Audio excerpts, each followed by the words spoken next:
In my travels about the country, I have been encountering an increasing number of genuinely happy individuals.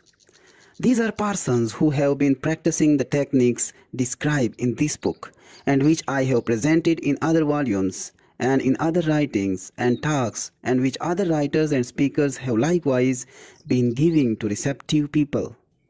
It is astonishing how people can become inoculated with happiness through an inner experience of spiritual change. People of all types everywhere are having this experience today. In fact, it has become one of the most popular phenomena of our times. And if it continues to develop and expand, the person who has not had a spiritual experience will soon be considered old-fashioned and behind the times. Nowadays, it is smart to be spiritually alive. It is old fogism to be ignorant of that happiness-producing transformation which people everywhere are enjoying at this time. Recently, after finishing a lecture in a certain city, a big, strapping, fine-looking man came up to me. He slapped me on the shoulder with such force that it almost bowled me over. "Doctor," he said in a booming voice, "how about coming out with the gang? We are having a big party at the Smith's house, and we would like you to come along. It's going to be a well of a shindig, and you ought to get in on it." So ran his racy invitation. Well, obviously, this didn't sound like a proper party for a preacher. And I was hesitant. I was afraid I might cramp everyone's style, so I began to make excuses. "Oh, forget it," my friend told me. "Don't worry, this is your kind of party. You will be surprised. Come on along. You will get the kick of your life out of it." So I yielded and went along with my buoyant and racy friend, and he was certainly one of the most infectious personalities I had encountered in quite a while.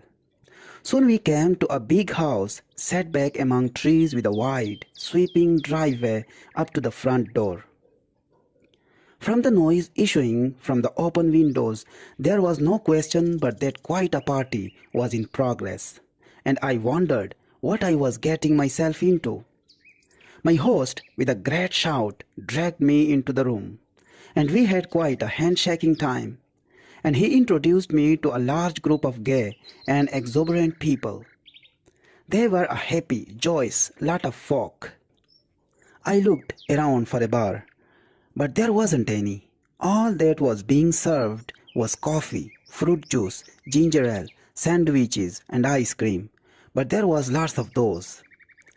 "These people must have stopped somewhere before coming here," I remarked to my friend. He was shocked and said, "Stopped somewhere? Why, you don't understand? These people have got the spirit all right, but not the kind of spirit you are thinking about." "I am surprised at you," he said. "Don't you realize what makes this crowd so happy? They have been renewed spirituality. They have got something. They have been set free from themselves. They have found God as a living, vital, honest-to-goodness reality. Yes," he said, "they have got spirit all right, but it isn't the kind that you get out of a bottle. They have got spirit in their hearts." Then I saw what he meant. This wasn't a crowd of sad-faced, stodgy people. They were the leaders of the town, businessmen, lawyers, doctors, teachers, society people, and a lot of simpler folk besides. And they were having a wonderful time at this party, talking about God, and they were doing in the most natural manner imaginable. They were telling one another about the changes that had occurred in their lives through revitalized spiritual power. Those who have the naive notion that you can't laugh and be gay when you are religious should have been in on that party. Well, I went away from that party with a Bible verse running through my mind. "In him was life, and the life was the light of man," from John. That was the light I saw on the faces of those happy people. An inner light was reflected outwardly on their faces.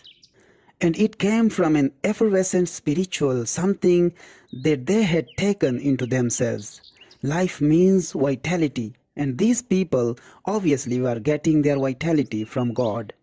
They had found the power that creates happiness. This is no isolated incident. I venture the assertion that in your own community, if you will look around for them, you will find lots of people just like those described above.